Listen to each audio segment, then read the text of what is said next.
सही करे, मैं तो कह रहा हूँ डन कर लेते हैं। बढ़िया करे यार। पार्टी करेंगे, पार्टी। हेलो बेटा, तुम लोग यहाँ शिफ्ट हो रहे हो? Mostly aunty. सही है। मेरे हस्बैंड है ना, तो इनके कुछ दवाइयाँ चाहिए, वो आप ले आओ। प्रेस्क्रिप्शन। हाँ। कितनी अच्छी बात है, तुम जैसे यंगस्टर्स इस बिल्डिंग में आ रहे हैं। पैसे तो लो। अच्छा, मैं क्या कह रही थी, जब आप मार्केट जा ही रहे हो तो मुरारी की दुकान से एक डबल रोटी और थोड़े अमरूद ले आना, बहुत अमरूद खाते हैं। अच्छा अमरूद। अच्छा सुनो, बच्चे जा रहे हैं, तुम्हें कुछ चाहिए? यही लेके आना बेटा। आंटी जी एक मिनट। पार्टी नहीं, ड्यूटी लगेगी। Housing.com। Housing.com with maximum owner properties. Housing.com पर से perfect. Download now. आते हैं आंटी लेके, हाँ सामान आपका। दूध ले आते हैं हम। ठीक है, चलिए फुटले। Hello everyone. Namaskar, Salaam, Sat Sri Akal, Vanakkam. We are back with a fresh episode of Keeping It Real by Housing.com. This is India's first real estate focused podcast. It brings to you updates, views and insights about the realty sector, an explainer on a chosen subject, and a deep dive into an industry trend or topic. You can catch the episode on Housing.com, on the Housing.com app, on earshot.in, on Spotify.com, Apple Podcasts, Google Podcasts, Ghana.com, and JioSaavn. If you missed the episode, don't worry. We have you covered. Wear your headphones or put on the phone speaker. You can listen to this while driving, eating, cooking, jogging, running, walking, chopping vegetables, or basically doing anything else, whenever you want, wherever you are. Author and columnist Abhishek Banerjee shares his Mera Pehla Ghar story. Real estate inventory overhang at its lowest since 2020. SRA to revive 500 slum redevelopment projects. Should you buy property from digital platforms? Here's our piece of advice. Through platforms such as Housing.com, you can enjoy the convenience of experiencing the property from the comfort of your homes. Digital platforms are based on virtual experiences. You can visit the property virtually from your home or office. Details of all these and much more in this episode. Stay tuned. Your first house is always special. The feeling, the experience, the excitement, the emotions, everything is so overwhelming and distinctive. This is true for everyone. In this episode, author and columnist Abhishek Banerjee shares his Mera Pehla Ghar story experience with us. Let's listen in. Hi, I'm Abhishek Banerjee. I'm an author and columnist. मुझे हमेशा scenery से बड़ा लगाव रहा। आज भी जब मैं कहीं कोई नदी के पास कोई घर देखता हूँ तो मुझे लगता है कैसा होता अगर ये घर मेरा होता। इनफैक्ट हम लोग अभी भी ट्रेन में जा रहे हैं, कंट्री साइड से पास करते करते किसी भी स्टेशन पे, दूर दराज के स्टेशन पे गाड़ी रुकती है तो मैं सोचता हूँ अच्छा यहाँ रुक जाते, यहाँ उतर जाते, यहाँ घर लेकर रहना शुरू कर देते तो कैसा रहता। बट जब लाइफ शुरू की, कॉलेज का समय था, उस समय तो इतनी बड़ी चीज़ सोच भी नहीं सकते थे। तो बहुत सालों तक हॉस्टल में रहा, फिर देश के बाहर गया, वहाँ रेंटेड अकोमोडेशन में रहना पड़ा, शेयर्ड अकोमोडेशन में रहना पड़ा। तो फॉर अ लॉन्ग टाइम मुझे उसमें I took a lot of pride in it कि मुझे लगता था कि जिंदगी जो है वो फ्लोइंग वाटर की तरह होनी चाहिए, हाथ में एक बैग उठाओ और दुनिया में कहीं भी चले जाओ। बट धीरे धीरे फिर इंडिया भी वापस आए, सोचने लगे कि अब तो बड़े हो रहे हैं, कार लेनी पड़ेगी, इन्वेस्टमेंट करने पड़ेंगे। घर ढूंढने में हमें एक्चुअली ज़्यादा समय नहीं लगा, बिकॉज द मोमेंट मैंने देखा पहाड़ है, नदी है, मैंने बोल दिया यस। इनफैक्ट हम लोगों को ऑफर हुआ कि आप दो साइड का घर ले, मतलब दो तरह का घर ले सकते हैं। बिल्डिंग के एक तरफ गोल्फ कोर्स है, दूसरी तरफ नदी और पहाड़ है। तो हमने तो लपक के बोला कि हम तो नदी और पहाड़ वाला ही लेंगे, गोल्फ कोर्स थोड़ी ना लेंगे। लेकिन जो भी हुआ काफी जल्दी हो गया जब फाइनली चीजें होनी थी। The real estate sector bounced back strongly in 2022 with the resumption of economic activities in full swing. The improvement in sales in 2022 has been instrumental in lowering the inventory burden for India's real estate developers. Consequently, inventory overhang, the estimated time builders would take to sell off the existing unsold stock based on the current sales velocity, has now declined to 33 months as compared to 42 months in 2021. The inventory overhang is the lowest since 2020 according to the latest report by PropTiger.com, the country's leading online real estate brokerage company. The unsold inventory stood at 8.49 lakh by the end of 2022, with 80% of this stock under various stages of construction. Out of the available stock in the top 8 cities, nearly 20% of unsold units fall in the ready-to-move-in category. Pune, Kolkata and Chennai have the lowest inventory overhang of 26 months, whereas Delhi, NCR continue to have the highest inventory overhang of 61 months. We spoke to Ankita Sood, head of research at PropTiger.com, Housing.com and Makan.com to help us slice and dice the numbers and trends for us. Let's listen in. Hello and a warm welcome, Ankita. Glad to be talking to you. Thank you, Gaurav. Thank you for having me on the show again. It's always a pleasure to interact and exchange insights with you. Absolutely. And likewise, in fact, we gain so much from your insights and articulation on various aspects of the real estate market. Okay, for this episode, Ankita, your research report says that 1 in 5 or about 20% of the unsold inventory is in the ready-to-move-in category, while more than half, that is 58% of the potential home buyers are looking for such homes. How has this affected the market dynamic in the current scenario? Gaurav, that's like a very relevant question and a very intriguing one as, at that, because the demand and the supply, there's a strong gap there. Everybody's seeing it, it's visible, and everybody's talking about it. Now, let me take a step back and lay how the home buyer behavior has changed, how the preferences have changed regards property during the last 3 years. Now, in that flow, that will also answer that, why is this shift going towards the ready-to-move-in segment? Now, the Black Swan event, transformed how we see residential property, including ourselves, right? The new normal of restrictive movement, hybrid work culture pushed all of us to adapt and stay within the confines of our home, which became like a safe harbor for all of us during these testing times. Now, this particular behavioral change acted as an accelerator for several buyers and renters to look out for property not only for an investment perspective, but mainly with the intent of end use. That's why we see end users across cities looking for a ready-to-move-in or a nearing completion home, rather than, wanting to wait for an under construction one, which will take around 2 to 3 years to complete. Well, if all goes well. If I look at the numbers, yes, as you rightly said, only 20% of the unsold properties across the metros are in the ready-to-move-in segment. Now, we need to understand that apart from the home being ready for possession, that's not, the complete thing. Other preferences such as location, configuration, 2 BHK, 3 BHK, age of the property, how old is the project, the developer credibility, and the budget. These things also play a very important role while shortlisting a property. So where age of inventory tells you how old the project is, the location might be a deterrent for you. So even though ready to move in is there, you might not be interested in that product.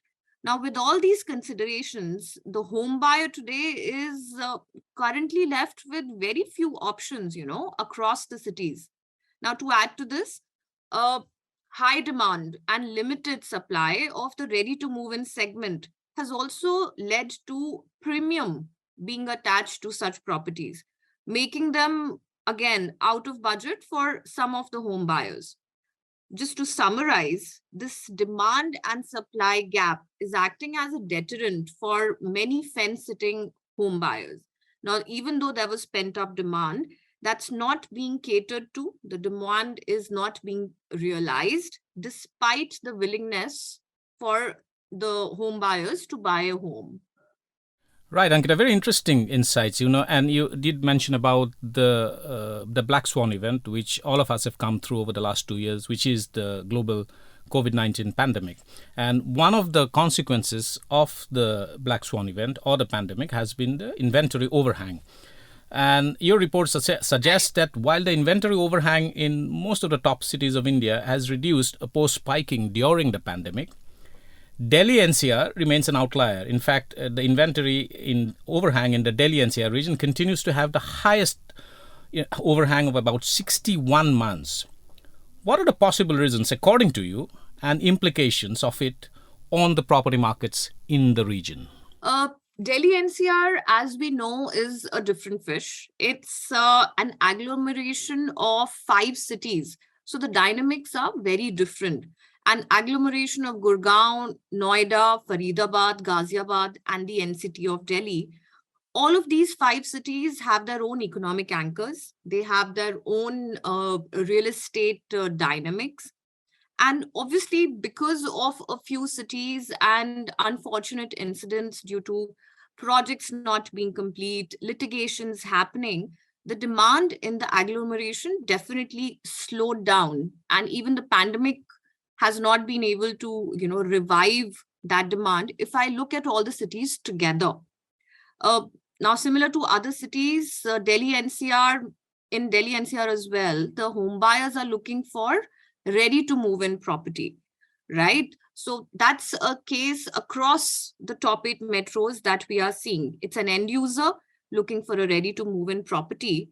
And even though, Gaurav, 50% of the unsold stock across these 5 cities falls in the ready to move in segment, the high age of inventory of the property, which I also spoke earlier, close to 7 to 10 years, is making these properties very unattractive for the home buyer. So even if the project is ready, the age of inventory, it's a very old project, probably the location is not correct, the habitability conditions are not there. All of this together is making it very unattractive for the home buyer. And that is why the demand is not keeping in pace with what the other cities are seeing, pushing up the inventory overhang of Delhi NCR. Now, I would also want to add here that if the project is in the right location, in the right age bracket, that means it's a recent project, it is being sold at a premium. For example, in Gurgaon, property prices weighted average has gone up by 13%. So it will be nice if we look at Delhi NCR separately and all 5 cities having different dynamics. If we club them together, yes, very notorious, and the age of inventory is highest amongst all the cities. Yeah, very interesting insights, Ankita, and thank you so much for taking the time out and dropping by to have this conversation and breaking it down for our listeners on the broader trends of unsold inventory and why Delhi NCR seen together it looks like an outlier. But for the sake of a deeper analysis, probably it makes for a case to break down the Delhi NCR into different 5 regions. Thank you so much, Ankita. It's always a pleasure to talk to you. Thank you, Gaurav. Thank you so much. In a bid to revive 500 stalled slum redevelopment projects, the Slum Rehabilitation Authority, or the SRA, of Mumbai invited applications from private builders to get empanelled with the agency. Once empanelled, the SRA will float tenders and award contracts to empanelled builders to complete the projects. According to officials in the authority, applications from private builders will be scrutinised. They'll be empanelled in A, B and C categories to complete dead projects which are stuck since 2005. To revive delayed schemes, the state government approved amnesty schemes and also decided to appoint developers. For that purpose, directions were issued by the state government to prepare a panel of competent developers to carry out the work. The SRA made the move to empanel builders as existing builders abandoned the projects. The SRA also set several conditions for the selection of builders. As per one of the conditions, the builders providing the maximum number of free project-affected person units to SRA will get the contract for completing dead projects in the tender process. Based on previous construction experience and financial credentials, builders will be empaneled into 3 categories. The tender process is likely to start in 2 months. As per the conditions set for empanelment, the developer should have a minimum net worth of Rs 50 crore as per the latest audited financial statements and a committed cash in hand of Rs 50 crore. Apart from that, the builder should have the ability to invest or raise a minimum of Rs 150 crore or more to complete the construction and make upfront payments. Builders blacklisted by SRA or any other planning authority in the past will not be empaneled. Purchasing goods and services online has become the norm in the era of digitization. But should you buy property online? Is it safe? Is there any legal hindrance to doing so? What are the legal issues that may crop up in buying property through digital platforms? So here is our piece of advice on buying property online.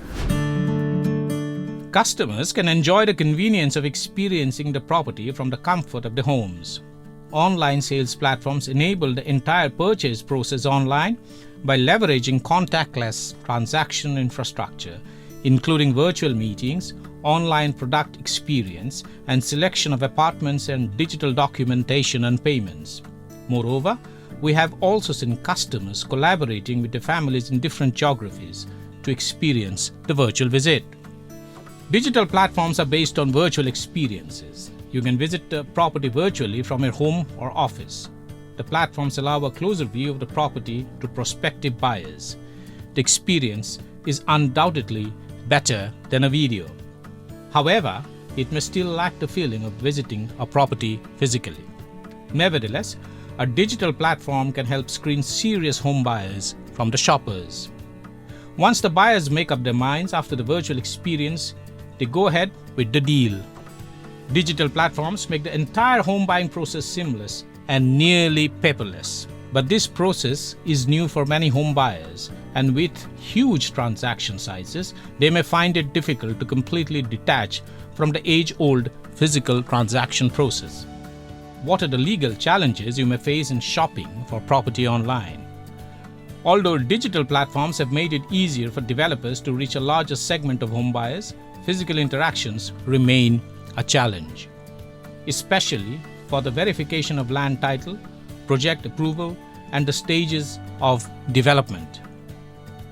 Even in the courts, the documentary evidence substantially relies on physically executed documents or agreements. Despite the fast growth of internet, a vast segment of the Indian population is not acquainted or comfortable with digital transactions.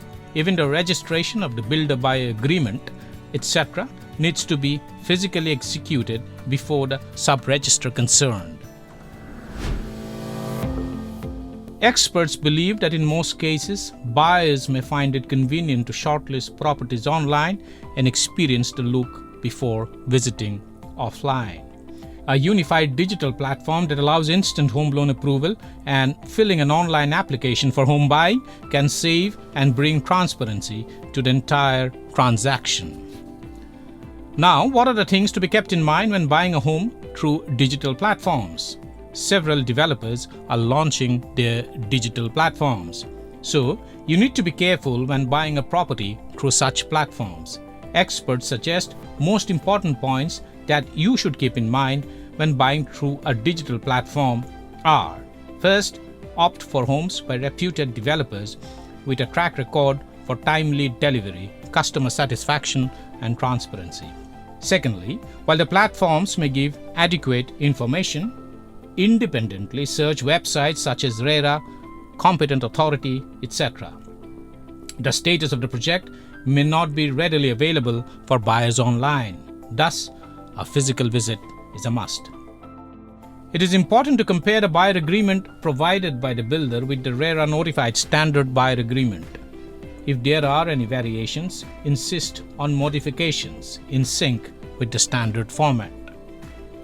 Be aware of all costs associated with purchasing a unit in a particular project. While making online transactions, make sure your device is secured via antivirus, your passwords are protected, and avoid using public Wi-Fi as it may lead to leaking of personal data. When you buy a property from a particular developer's digital platform, you need to have trust in that developer.